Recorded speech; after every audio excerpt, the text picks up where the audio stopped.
میرے school teacher نے مجھے انگلش میں فیل کر دیا۔ جب میں نے ان کے پاس آفس میں گئی تو انہوں نے کہا کہ تم پاس تو ہو سکتی ہو لیکن اس کے بدلے۔ میرا نام نشا ہے، میری عمر اس وقت 16 سال ہے، میں 10ویں کلاس کی طالب علم ہوں، میں ایک پرائیویٹ اسکول میں پڑھتی ہوں۔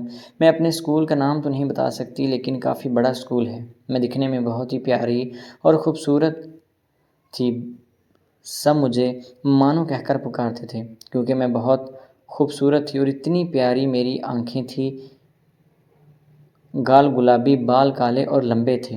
میں اپنی جسامت سے 16 سال نہیں بلکہ 19-20 سال کی لگتی تھی۔ جو بھی کوئی مجھے دیکھتا تو اپنا دل ہار بیٹھتا تھا۔ ہمارے اسکول میں لڑکیوں اور لڑکوں کی کلاسز علیحدہ علیحدہ ہوتی تھیں لیکن ٹیچرز سیم ہی ہوتے تھے، اس لیے ہمیں میل ٹیچر بھی پڑھاتے تھے۔ انگلش والے سر، جن کا نام شاہد تھا، وہ مجھے دیکھتے ہی رہتے تھے۔ جب مجھے دیکھتے تو کہیں گہری سوچ میں چلے جاتے تھے اور من ہی من میں کچھ سوچنے لگتے تھے۔ ان کی نظر ایسی تھی کہ جیسے وہ مجھے کھا ہی جائیں گے۔ جب بھی وہ مجھے دیکھتے تھے تو میں خود کو انکمفرٹیبل محسوس کرتی تھی۔ میں اپنے آپ کو ٹھیک کرنے لگتی تھی، اپنا دوپٹہ ٹھیک کرتی تھی۔ مجھے لگتا تھا کہ شاید میں مناسب حالت میں نہیں بیٹھی ہوں، اسی وجہ سے سر میری طرف اس طرح سے دیکھ رہے ہیں۔ لیکن مجھے کیا پتہ تھا کہ وہ اپنے دماغ میں کوئی گندا کھیل سوچ رہے ہیں۔ اب سر بہانے بہانے سے میری طرف دیکھا کرتے تھے۔ اگر میں پیچھے بھی کہیں بیٹھ جاتی تھی تو سر کی نظریں غیر ارادی طور پر مجھے تلاش کر رہی ہوتی تھی۔ جب میں انہیں نظر آ جاتی تھی تو وہ مجھے اپنے پاس پہلے بینچ پر بٹھا لیتے تھے۔ کیونکہ ہماری کلاس کی 50 لڑکیاں تھیں، اس لیے ڈائریکٹ سر پوچھ نہیں سکتے تھے، تو مجھے خود ہی ڈھونڈ لیتے تھے۔ مجھے اپنے پاس بٹھانے کے بعد ان کا سارا فوکس میرے اوپر ہی ہوتا تھا۔ جب وہ پڑھا رہے ہوتے تھے تو ان کا دھیان میرے اوپر ہوتا تھا۔ ہمیشہ میری طرف دیکھ کر ہی بات کیا کرتے تھے۔ انہوں نے مجھے اپنی کلاس کی مانیٹر بھی لگا دیا تھا، حالانکہ میں پڑھائی میں زیادہ اچھی نہیں تھی۔ مانیٹر کوئی اور لڑکی تھی، لیکن سر نے کہا تھا کہ انگلش کے پیریڈ میں نشا ہی مانیٹر ہوگی، اس لیے مجبوری کے باعث میں مان گئی تھی۔ کیونکہ سر کے بارے میں مشہور تھا کہ جو بھی کوئی ان کی بات نہیں مانتا تو وہ انہیں اپنے سبجیکٹ میں فیل کر دیتے ہیں۔ یہاں تک کہ اگر پرنسپل بھی انہیں کہیں تو وہ کسی کی بات نہیں سنتے۔ کیونکہ وہ پڑھاتے بہت اچھا تھے، اس لیے پرنسپل بھی زیادہ دباؤ ان پر نہیں ڈالتے تھے۔ ان کی کلاس کا رزلٹ بہت اچھا ہوتا تھا، اس لیے کوئی بھی انہیں کچھ نہیں کہتا تھا۔ جب کبھی ٹیسٹ یا پیپر ہوتا تو سر ہر چکر میں میرے قریب آ کر بیٹھ جایا کرتے تھے اور مجھ سے پوچھا کرتے تھے کہ کتنا پیپر رہ گیا ہے۔ میں خاموش ہو جاتی تھی تو سر کہنے لگتے کہ تمہیں ڈرنے کی کوئی ضرورت نہیں ہے، اب تمہاری نظروں میں ہم آگے ہیں، اس لیے پریشان نہیں ہونا، تمہارے مارکس اچھے ہی آئیں گے۔ میں بہت زیادہ ڈر جاتی تھی، میں مینٹلی طور پر ڈسٹرب رہنے لگی تھی، کیونکہ مجھے سمجھ نہیں آ رہا تھا کہ میں یہ بات کس سے کہوں۔ میں خود کو غیر محفوظ محسوس کرنے لگی تھی۔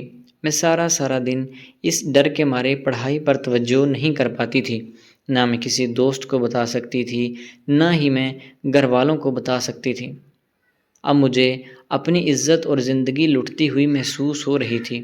ہمارا فرسٹ ٹرم کا رزلٹ آ گیا تھا۔ میرے سارے سبجیکٹ میں سے اچھے مارکس تھے، لیکن انگلش میں سر نے مجھے فیل کر دیا تھا۔ یہ دیکھنے کے بعد تو میں کانپنے لگی تھی۔ میں ڈر اس وجہ سے رہی تھی کہ سر کے بارے میں نے سن رکھا تھا کہ جس لڑکی کو وہ پسند کر لیتے ہیں اسے فیل کر دیتے ہیں اور پھر اسے اپنے آفس میں بلا لیتے ہیں اور پھر فیصلہ ہوتا ہے کہ وہ بچی فیل ہوگی یا پاس ہوگی۔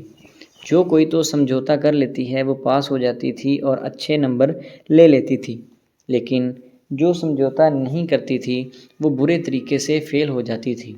اب میرے ساتھ بھی سر نے یہی کیا تھا، مجھے فیل کر دیا تھا اور اس کے بعد مجھے اپنے آفس میں بلا لیا، اور آفس میں بلانے کے بعد انہوں نے مجھ سے ایک ہی چیز کی ڈیمانڈ کی تھی، جو کہ میں کسی بھی صورت میں پوری نہیں کر سکتی تھی۔ سر نے میرے سامنے چوائس رکھ دی تھی کہ یا تو میری ڈیمانڈ پوری کرو یا پھر فیل ہونے کے لیے تیار ہو جاؤ۔ اور اسکول میں اور گھر والوں کی نظروں میں ہمیشہ ہمیشہ کے لیے گر جاؤ۔ اب میں نے فیصلہ کرنا تھا۔ مجھ میں سمجھ میں نہیں آ رہا تھا کہ میں کیا کروں۔ یہ ایک طرف تو میرے سامنے چند دنوں کی شرمندگی تھی، لیکن دوسری طرف پوری زندگی کے لیے میں اپنی نظریں نہیں اٹھا سکتی تھی۔ اب میں نے فیصلہ کر لیا تھا کہ مجھے کیا کرنا ہے۔ میں تیار ہو کے سر کے آفس میں چلی گئی تھی۔ وہاں جا کر میں نے دروازہ بند کیا۔ میں نے سر کی طرف دیکھا۔ میری نظریں جھکی ہوئی تھیں۔ وہ سمجھ گئے تھے کہ میں مان گئی ہوں۔ میں جا کے سر کے سامنے چیئر پر بیٹھ گئی تھی اور میں نے کہا کہ میں نے فیصلہ کر لیا ہے۔ میری بات سننے کے بعد سر بڑے خوش ہوئے تھے اور ایکسائٹمنٹ کے مارے پاگل ہو گئے تھے اور جا کر کمرے کی کنڈی لگانے لگے تھے۔ کنڈی لگا کر وہ میرے پاس آ کر بیٹھے تھے اور میرے سامنے چیئر پر بیٹھے میری طرف دیکھ رہے تھے اور شیطانی مسکراہٹ دکھا رہے تھے۔ میں نے بہت بڑا حوصلہ کر کے سر کو کہہ دیا تھا کہ سر میں آپ کی بات ماننے کے لیے تیار نہیں ہوں۔ میری بات سننے کے بعد سر غصے سے لال ہو گئے تھے اور مجھے کہنے لگے تھے کہ اب دیکھنا، میں تمہارا کیا حشر کرتا ہوں۔ تم ساری زندگی پاس نہیں ہو پاؤ گی۔ میں تمہارے خلاف ایسا پلان بناؤں گا۔